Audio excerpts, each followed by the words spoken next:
¿Quiénes eran Ananías y Zafira? Ananías y Zafira eran una pareja casada en la iglesia primitiva de Jerusalén, mencionados en el libro de los Hechos de los Apóstoles, capítulo 5. Son conocidos por un evento trágico que involucró su muerte súbita después de mentir al Espíritu Santo y a la comunidad. ¿En qué libro de la Biblia se encuentran sus nombres y su historia? Su historia se narra exclusivamente en el libro de Hechos de los Apóstoles, capítulo 5, versículos 1 al 11. ¿Cuál era el contexto social y económico de la iglesia primitiva en ese momento? La iglesia primitiva se caracterizaba por una fuerte comunión y un sentido de comunidad. Muchos creyentes vendían sus propiedades y posesiones y traían el dinero a los apóstoles para que se distribuyera entre los necesitados, fomentando la igualdad y el apoyo mutuo. ¿Cuál era el propósito de los creyentes al vender sus propiedades? El propósito era contribuir a las necesidades de la comunidad, especialmente de los más pobres entre ellos. Era una expresión de generosidad, desprendimiento y una muestra práctica del amor cristiano. ¿Eran obligatorios los donativos de propiedades? No, los donativos de propiedades no eran obligatorios. Pedro mismo le dice a Ananías que la propiedad era suya antes de venderla y que el dinero de la venta también era suyo. La acción de Ananías y Zafira fue un engaño voluntario, no una falta de cumplimiento de una obligación. La ofrenda y el engaño. ¿Qué hicieron Ananías y Zafira con una propiedad que poseían? Vendieron una propiedad que poseían. ¿Qué decisión tomaron con el dinero de la venta? Decidieron quedarse con una parte del dinero y presentar solo una porción a los apóstoles, haciendo parecer que entregaban la totalidad. ¿Quién fue el primero en presentar el dinero a los apóstoles? Ananías fue el primero en presentar el dinero a Pedro. ¿Quién confrontó a Ananías? El apóstol Pedro fue quien confrontó a Ananías. ¿Cuál fue la pregunta clave que Pedro le hizo a Ananías? Pedro le preguntó, Ananías, ¿por qué ha llenado Satanás tu corazón para que mintieses al Espíritu Santo y sustrajeres del precio de la heredad? ¿A quién mintieron Ananías y Zafira, según Pedro? Pedro afirmó que no habían mentido a los hombres, sino al Espíritu Santo y a Dios. ¿Cuál fue la consecuencia inmediata para Ananías después de la confrontación de Pedro? Ananías cayó muerto al instante. ¿Qué hicieron los jóvenes con el cuerpo de Ananías? Los jóvenes lo envolvieron, lo sacaron y lo sepultaron. ¿Cuánto tiempo transcurrió entre la muerte de Ananías y la llegada de Zafira? Transcurrieron aproximadamente 3 horas. ¿Sabía Zafira lo que le había sucedido a su esposo? No, la Biblia dice que ella no sabía lo que había acontecido. ¿Qué pregunta le hizo Pedro a Zafira? Pedro le preguntó, dime, ¿vendisteis en tanto la heredad? ¿Cuál fue la respuesta de Zafira? Ella respondió, sí, en tanto, confirmando la mentira de su esposo. ¿Qué le dijo Pedro a Zafira después de su respuesta? Pedro le dijo, ¿por qué convinisteis en tentar al Espíritu del Señor? He aquí a la puerta los pies de los que han sepultado a tu marido, y te sacarán a ti. ¿Cuál fue la consecuencia inmediata para Zafira? Ella cayó muerta al instante a los pies de Pedro. ¿Quiénes sepultaron a Zafira? Los mismos jóvenes que habían sepultado a Ananías la llevaron y la sepultaron junto a su marido. Implicaciones teológicas y espirituales. ¿Qué revela la historia sobre la santidad de Dios? Revela la santidad y la seriedad de Dios en cuanto a la verdad y la integridad, especialmente en el contexto de su pueblo y su espíritu. Demuestra que Dios no tolera el engaño ni la hipocresía en su obra. ¿Qué nos enseña este evento sobre el Espíritu Santo? Nos enseña que el Espíritu Santo es una persona divina, digna de respeto y que es posible mentirle. También subraya la omnisciencia del Espíritu, que conoce los corazones y las intenciones. ¿Fue el pecado de Ananías y Zafira el de no dar todo el dinero? No, su pecado no fue no dar todo el dinero, sino mentir acerca de la cantidad que estaban dando, simulando una generosidad que no tenían plenamente. Su pecado fue el engaño y la hipocresía. ¿Qué importancia tiene la verdad y la honestidad en la vida cristiana, según este relato? La historia subraya la importancia fundamental de la verdad y la honestidad. La mentira, especialmente en asuntos espirituales y en el trato con Dios, tiene graves consecuencias. ¿Cómo se relaciona este evento con el concepto del temor de Dios? Este suceso infundió un gran temor en toda la iglesia y en todos los que oyeron hablar de ello, reafirmando el temor de Dios como un reconocimiento de su autoridad, santidad y juicio. ¿Por qué fue tan severo el castigo? El castigo fue severo para establecer un precedente claro y fuerte en los inicios de la iglesia. Sirvió como una advertencia potente contra la hipocresía y el engaño, protegiendo la pureza y la integridad de la comunidad de creyentes. ¿Podría interpretarse esto como una demostración del poder apostólico? Sí, en cierta medida. Pedro, lleno del Espíritu Santo, fue el instrumento a través del cual se reveló el juicio divino, lo que demostró la autoridad espiritual de los apóstoles para discernir y actuar en nombre de Dios.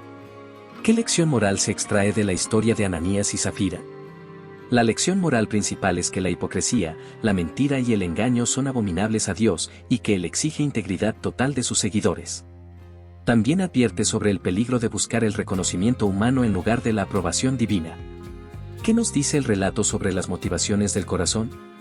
Nos enseña que Dios mira las motivaciones del corazón, no solo las acciones externas.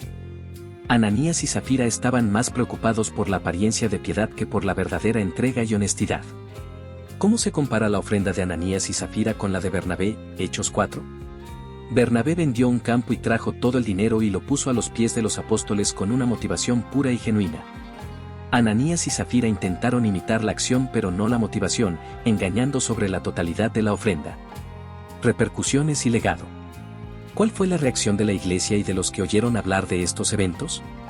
Y vino gran temor sobre toda la iglesia, y sobre todos los que oyeron estas cosas. ¿Tuvo este evento un impacto en la reputación o el crecimiento de la iglesia?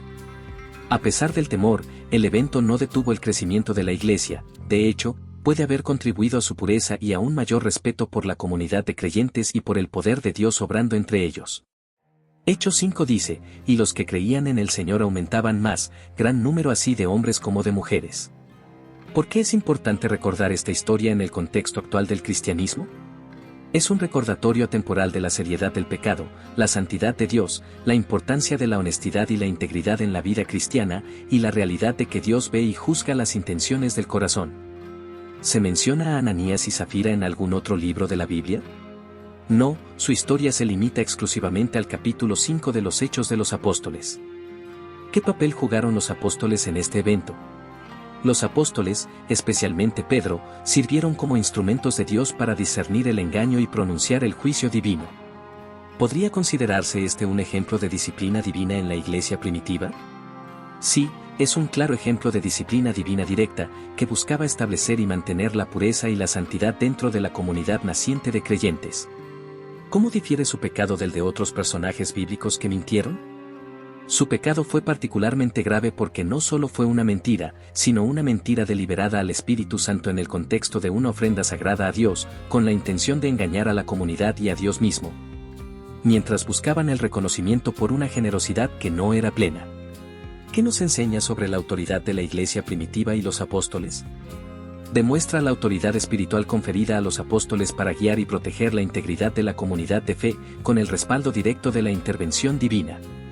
¿Se les dio a Ananías y Zafira la oportunidad de arrepentirse? A Ananías no se le dio una oportunidad explícita de arrepentirse en el texto.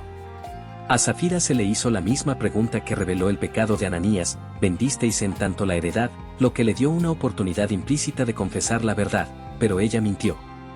¿Cómo impactó la historia de Ananías y Zafira la forma en que se veían las ofrendas en la iglesia primitiva?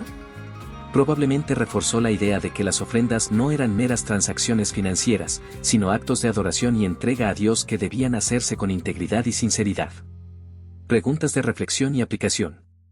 ¿Qué paralelismos se pueden encontrar entre el pecado de Ananías y Zafira y formas modernas de hipocresía en la fe?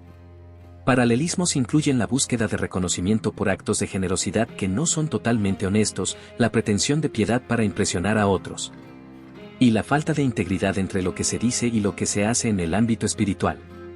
¿Cómo puede esta historia fomentar la honestidad en las finanzas personales de los creyentes? Sirve como un poderoso recordatorio de que todas nuestras finanzas, y cómo las usamos, están a la vista de Dios. Promueve la transparencia y la honestidad no solo en las ofrendas a la iglesia, sino en todas las áreas de la vida financiera. ¿Qué implicaciones tiene esta historia para el liderazgo de la iglesia hoy? Recuerda a los líderes la seriedad de su rol en discernir el pecado, mantener la pureza doctrinal y moral en la iglesia, y la necesidad de buscar la guía del Espíritu Santo en todo momento. También les advierte contra la complacencia frente a la hipocresía. ¿Podría la mentira al Espíritu Santo aplicarse a otras áreas de la vida cristiana además de las finanzas? Absolutamente. La mentira al Espíritu Santo puede manifestarse en cualquier área donde se pretenda hacer algo que no se es espiritualmente, se manipule la verdad para beneficio propio, o se actúe con hipocresía en el nombre de la fe. ¿Cómo podemos asegurarnos de que nuestras ofrendas y actos de servicio son sinceros ante Dios? Asegurándonos de que nuestras motivaciones son puras, buscando la aprobación de Dios antes que la de los hombres, siendo transparentes con nosotros mismos y con Dios, y recordando que Él ve el corazón. ¿Qué nos enseña el castigo de Ananías y Zafira sobre la gracia y el juicio de Dios? Nos muestra que la gracia de Dios no anula su justicia. Aunque Dios es amoroso y misericordioso, también es justo y santo, y habrá un momento para el juicio, incluso en esta vida cuando es necesario para proteger la pureza de su pueblo. ¿Cómo podemos cultivar un temor de Dios saludable en nuestras vidas sin caer en el miedo paralizante? Cultivando un profundo respeto por la santidad de Dios, reconociendo su soberanía y justicia, y procurando vivir de una manera que le honre, sabiendo que Él es tanto amoroso como digno de reverencia. Si Ananías y Zafira hubieran confesado su pecado, ¿creen que habrían sido perdonados? El principio bíblico es que Dios perdona el pecado cuando haya arrepentimiento y confesión. Si hubieran confesado antes del juicio, es razonable creer que habrían encontrado el perdón. Sin embargo, persistieron en el engaño. ¿Qué importancia tiene la transparencia en la Iglesia hoy, a la luz de esta historia? La transparencia es crucial para la integridad de la Iglesia. Fomenta la confianza, desanima la hipocresía y ayuda a mantener la pureza de la comunidad de creyentes ante Dios y ante el mundo. ¿Cuál es la lección más importante que los creyentes de hoy pueden aprender de la historia de Ananías y Zafira? La lección más importante es que Dios es santo y no puede ser burlado. La honestidad, la integridad y la sinceridad en todas nuestras interacciones, especialmente en nuestra relación con Dios y en nuestra vida de fe, son de suma importancia. Nuestras motivaciones son tan importantes como nuestras acciones.